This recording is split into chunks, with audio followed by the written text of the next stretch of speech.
Success जीवन JCC channel में आप सभी विद्यार्थियों का पुनः स्वागत है।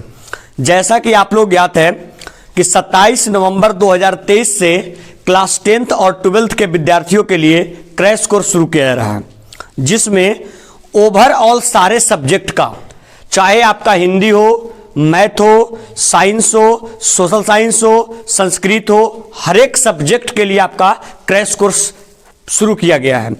जिसमें अगर हम स्पेशली अपने सब्जेक्ट का बात करें, जिसमें हम के बाद सब्जेक्टिव, ठीक है। तो आइए, आज जो आपका फर्स्ट चैप्टर है, सबसे पहला चैप्टर है, जिसका नाम क्या है बोलिए? बहुपद है। सारे विद्यार्थी फोकस करेंगे, बहुपद है। आप लोग को हम कल बोले थे कि आप लोग एक एक 10-15 पेज का एक कॉपी खरीद लीजिएगा, कोई नया, बोले थे ना, ताकि सारा फार्मूला उसमें सिर्फ चैप्टर बाय चैप्टर क्या कह सके, लिखा जा सके। फोकस करिए बोर्ड के ऊपर। देखिए, बहुपद, सर बहुपद को अंग्रेजी में क्या बोलते हैं बोलिए? पॉलिनोमियल। क्या बोलते हैं? पॉलिनोमियल्स। देखिएगा बच्चे लोग, फोकस करेंगे। बहुपद को अंग्रेजी में बोलते हैं पॉलिनोमियल्स। कोई विद्यार्थी बताएंगे बहुपद कितने प्रकार के होते हैं? कितने? ऐसे ये नहीं कह सकते हैं 4, लेकिन क्लास 10th में जो हम लोग को पढ़ना है वो कितने प्रकार का? 4। बताइए, बहुपद जो हम लोगों को 4 प्रकार का पढ़ना है। नंबर फर्स्ट, नंबर जो फर्स्ट होता है उसको कौन बहुपद कहते हैं? कौन बहुपद? सर, ये जो शून्य बहुपद होता है, शून्य बहुपद को हम लोग अंग्रेजी में क्या बोलते हैं? गड। शून्य बहुपद को अंग्रेजी में बोलते हैं जीरो पॉलिनोमियल्स। क्या बोलते हैं? Zero polynomials. ध्यान देंगे सारे विद्यार्थी, जो आपका बहुपद का सेकेंड होता है, क्या बोलता है इसको? गड। इसको हम लोग बोलते हैं, इसको हम लोग बोलते हैं कौन सा बहुपद? रैखिक बहुपद। कौन सा बहुपद? रैखिक। बाबू इधर फोकस करेंगे। रैखिक बहुपद को अंग्रेजी में गड, इसको अंग्रेजी में बोलते हैं लीनियर पॉलिनोमियल्स। कौन सा? Linear polynomials. जो आपका नंबर थर्ड होता है, नंबर थर्ड को क्या बोलते हैं बोलिए? गड। नंबर थर्ड को हम लोग बोलते हैं द्विघात क्या? बहुपद। द्विघात बहुपद। बोलिए, द्विघात बहुपद को क्या बोलते हैं? गड। द्विघात बहुपद को बोलते हैं क्वाड्रेटिक पॉलिनोमियल्स। और जो आपका लास्ट जो हम लोगों को पढ़ना है, ये कौन सा होता है बोलिए? गड। ये आपका होता है कौन बहुपद? ये आपका होता है त्रिघात बहुपद, जिसको हम लोग अंग्रेजी में क्या बोलते हैं बोलिए? क्या बोलते हैं? इसको अंग्रेजी में हम लोग बोलते हैं क्यूबिक पॉलिनोमियल्स। तो बच्चे लोग ध्यान देंगे, अगर हम लोग बात करें बहुपद के बारे में, तो बहुपद कितने प्रकार के? 4। नंबर फर्स्ट शून्य, नंबर सेकेंड रैखिक, नंबर थर्ड द्विघात, नंबर फोर्थ त्रिघात बहुपद। अगर इसमें फोकस करें तो अगर आप लोग को याद होगा कंसेप्ट में, तो आप लोग को हम बताए थे कि बहुपद को जो हम लोग डिफाइन करते हैं, बहुपद को जो हम लोग परिभाषित करते हैं, वो किसके आधार पर? घात के आधार पर। बहुत अच्छा, किसके आधार पर? तो अगर इस बहुपद को हम लोग अगर घात के आधार पर अगर डिफाइन करें, घात के आधार पर परिभाषित करें, तो बोलिए जिस बहुपद का अधिकतम घात किसके बराबर? 0 के बराबर।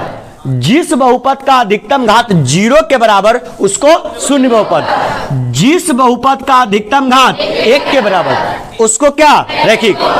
जिस बहुपद का अधिकतम घात 2 के बराबर, क्या बोलेंगे? द्विघात बहुपद। और जिस बहुपद का अधिकतम घात 3 के बराबर, उसको क्या बोलेंगे? त्रिघात बहुपद। तो देखिए, अगर बात के मतलब इस बहुपद जो आपके सामने जो बहुपद लिखा गया है, अगर इसको परिभाषित करना होगा, तो जिस बहुपद का अधिकतम घात 0, उसको शून्य बहुपद।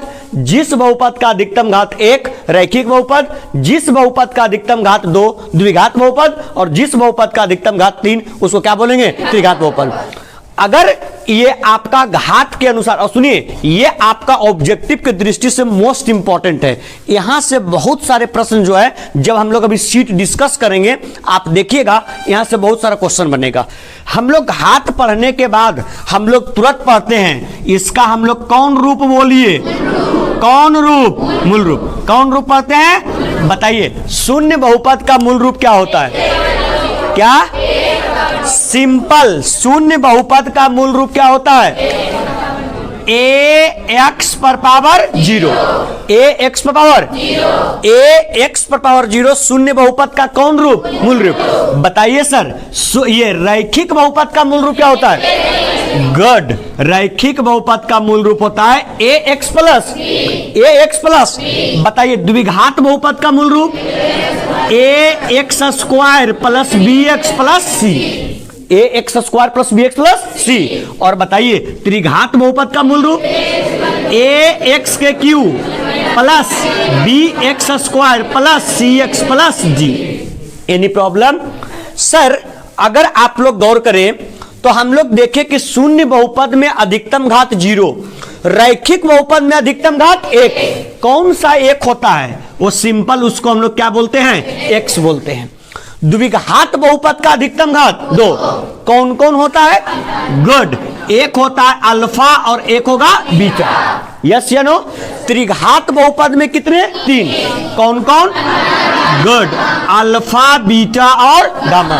सर ये ऑब्जेक्टिव की दृष्टि से मोस्ट इंपॉर्टेंट है, हम सबों को एक जगह पर लिख रहे हैं, जब भी ऑब्जेक्टिव पूछा जाएगा तो ये आपका बहुत इंपॉर्टेंट हो जाएगा, इसलिए इसको थोड़ा सा डिटेल से समझने की कोशिश करेंगे, अच्छे से समझने की कोशिश करेंगे। तो बोलिए शून्य बहुपद का अधिकतम घात? अधिकतम घात यहां देखेंगे, शून्य बहुपद का अधिकतम घात, शून्य बहुपद का मूल रूप ए एक्स पावर जीरो, रैखिक बहुपद का एक, रैखिक बहुपद का मूल रूप ए एक्स प्लस बी। अगर बात करते हैं कौन बहुपद का? द्विघात बहुपद का। द्विघात बहुपद का अधिकतम घात दो, कौन कौन? अल्फा और बीटा, अल्फा और बताइए इसका मूल रूप a x square plus b x plus c. त्रिघात बहुपद का अधिकतम घात तीन, कौन कौन? अल्फा बीटा गामा, और इसका मूल रूप ए एक्स के cube plus b x square plus c x plus g. Any problem? Any problem? अगर हम लोग इसके क्या चीज की बात करें, बोलिए क्या चीज का? शून्य।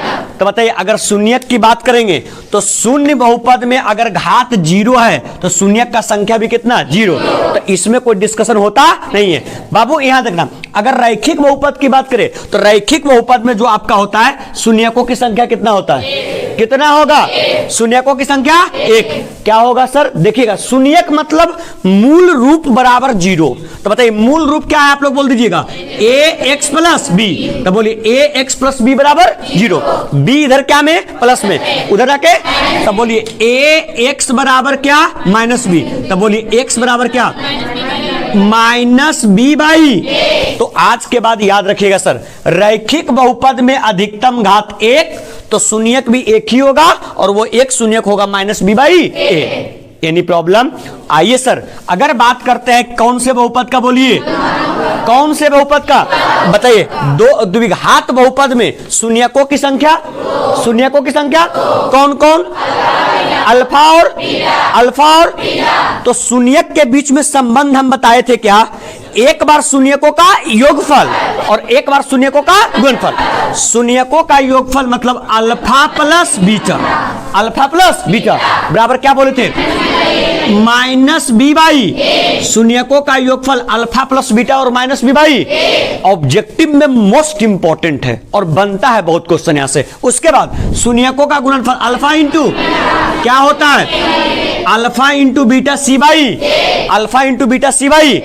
इसी में आप लोग से डिस्कस किए थे सर कि यदि शून्यकों का कभी कभी क्वेश्चन में अगर आप लोग बनाए हैं तो आप लोग को याद भी होगा, कभी कभी शून्यकों का योगफल दे देता था और शून्यकों का गुणनफल, और कौन बहुपद लिखना है? द्विघात बहुपद। तब बोलिए सर उस दरमियान कौन बहुपद लिखना हो जाए? द्विघात बहुपद। तो द्विघात बहुपद लिखने के लिए फार्मूला क्या होता है सर? आराम से, सबसे पहले क्या? एक्स स्क्वायर, क्या चिका चिन्ह, फिर क्या होता है? Alpha plus beta into alpha plus beta into plus alpha into होता है क्या सर? कौन बहुपद का? कौन से बहुपद का? कब? जब शून्यकों का योगफल और शून्यकों का गुणनफल देता है तब। Any problem sir? तो देखिए इस प्रकार से हमने शून्य बहुपद को कंप्लीट किया डिस्कस करके, इस प्रकार से हमने रैखिक बहुपद को डिस्कस करके कंप्लीट किया, और ठीक इसी प्रकार से हम कौन बहुपद का द्विघात बहुपद में अधिकतम घात शून्यक भी कितना, कौन कौन, अल्फा बीटा। द्विघात बहुपद का मूल रूप a x square plus b x plus c. बताइए शून्यकों का योगफल माइनस बी बाई ए, शून्यकों का गुणनफल सी बाई ए। यदि शून्यकों का योगफल और शून्यकों का गुणनफल दे दे और द्विघात बहुपद पूछे तो क्या होता है, x square minus alpha plus beta into x plus alpha into beta. Any problem sir? आइए अगर हम लोग आते हैं कौन बहुपद, त्रिघात बहुपद। तो अगर त्रिघात बहुपद में फोकस करेंगे तो सबसे पहले त्रिघात बहुपद का अधिकतम घात 3, कौन कौन, नहीं, त्रिघात बहुपद में अधिकतम घात 3 तो शून्यक भी 3, कौन कौन 3, हाँ, अल्फा बीटा गामा। त्रिघात बहुपद का मूल रूप ए एक्स के cube plus b x square plus c x plus d. Any problem sir?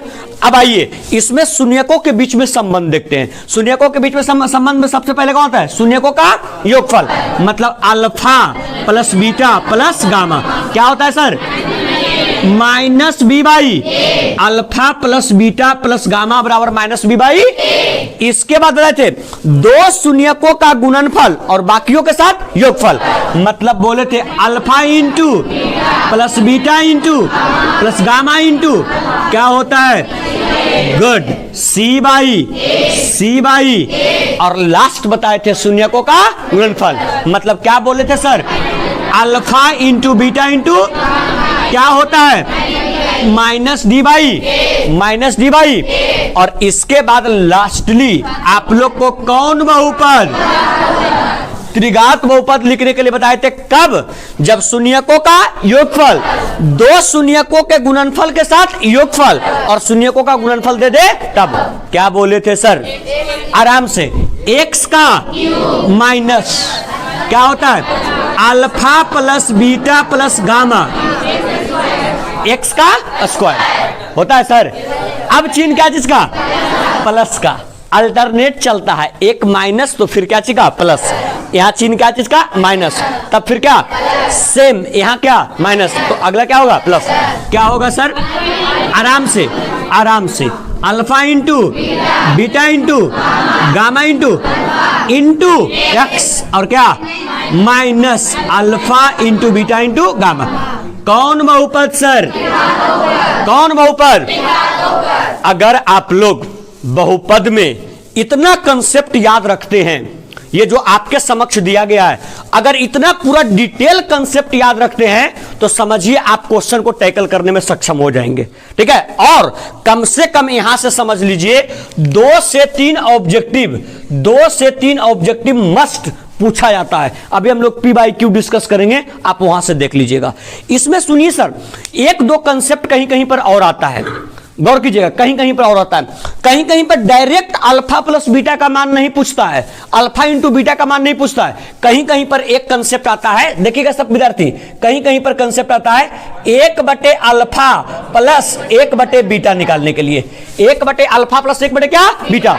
सुनिए सर, यहां ध्यान देंगे, अगर इस प्रकार का कहीं पर कंसेप्ट मिले तो इसका कोई रिजल्ट हम लोग नहीं जानते हैं, तो सबसे पहले क्या काम कीजिएगा, इसको भिन्न का जोड़ कर लीजिएगा। सिंपली बताइए, अल्फा और बीटा का एलसीएम करेंगे तो अल्फा इंटू अल्फा से अल्फा कैंसिल, क्या बच जाएगा बीटा, बीटा से बीटा क्या बच जाएगा अल्फा, मतलब सिंपली ऊपर बच जाएगा अल्फा प्लस। तो आज के बाद याद रखेंगे, कोई भी प्रश्न हो, अगर उस प्रश्न में आप लोग को 1 अल्फा प्लस 1 बीटा निकालना हो, मतलब ऊपर होगा शून्यकों का योगफल और नीचे होगा शून्यकों का गुणनफल, क्लियर रहेगा। इसके बाद एक और आता है, कौन सा आता है, गौर कीजिएगा आप लोग, एक और आता है कौन सा, अल्फा बटे बीटा और प्लस बीटा बटे अल्फा। ये भी बहुत सारा क्वेश्चन में डिस्कस करने के लिए आता है, इसका वैल्यू निकालने के लिए आता है। कुछ नहीं करना है सर, जब भी इसका वैल्यू निकालने के लिए आएगा क्या काम कर लेंगे, बोलिए एलसीएम करेंगे तो अल्फा इंटू क्या हो जाएगा अल्फा स्क्वायर और प्लस बीटा का स्क्वायर। सर अल्फा स्क्वायर और प्लस बीटा का स्क्वायर का डायरेक्ट कोई वैल्यू नहीं होता है, तो ये हो गया ए स्क्वायर प्लस बी स्क्वायर, ए स्क्वायर प्लस, बताइए ए स्क्वायर प्लस बी स्क्वायर क्या होता है, ए प्लस बी का होल स्क्वायर माइनस 2ab, मतलब इसको सिंपली लिख देते हैं अल्फा प्लस बीटा का क्या whole square minus 2 alpha into beta और बटे अल्फा इंटू बीटा। सर अगर ये क्वेश्चन आएगा, अगर इस प्रकार का आएगा तो इसको हम लोग इस प्रकार से डिस्कस कर लेते हैं। अगर आप इतना बिल्कुल अच्छे तरीके से अगर याद रखते हैं, बहुपद का कंसेप्ट आपका क्लियर हो गया। और अगर बहुपद क्लियर है तो इसमें बस 2-3-4 पॉइंट जुटेगा, आपका द्विघात समीकरण भी क्लियर हो जाएगा। बात समझ में आ रहा है? तो यह पूरा बहुपद का समरी हो गया। पूरा बहुपद जितना कंसेप्ट पढ़े हैं बस उसको एक बोर्ड में हम कंप्लीट आउट कर दिए। ठीक है, तो चलिए बिना विलंब का आप लोग क्या काम करेंगे, इसको पेन डाउन करेंगे और पेन डाउन करने के बाद हम लोग क्या काम करते हैं, तुरंत हम लोग ऑब्जेक्टिव के सीट की क्या करते हैं, शुरुआत करते हैं। बिल्कुल बिना विलंब किए हुए आप बाबू आप लोग पूरे कंसेप्ट को क्या कर लें, बोलिए पेन डाउन कर लें बिल्कुल अच्छे तरीके से। ठीक है, बी फास्ट, जल्दी से कर लेंगे। ठीक है, चलिए थैंक यू, बहुत बहुत धन्यवाद। वीडियो पसंद आया हो लाइक करें, अभी तक सब्सक्राइब नहीं किए सब्सक्राइब कर ले और अपने आसपास दोस्तों वीडियो को लिंक को शेयर भी करते रहें। मिलते हैं बहुपद के ऑब्जेक्टिव के डिस्कशन के साथ नेक्स्ट लेक्चर में।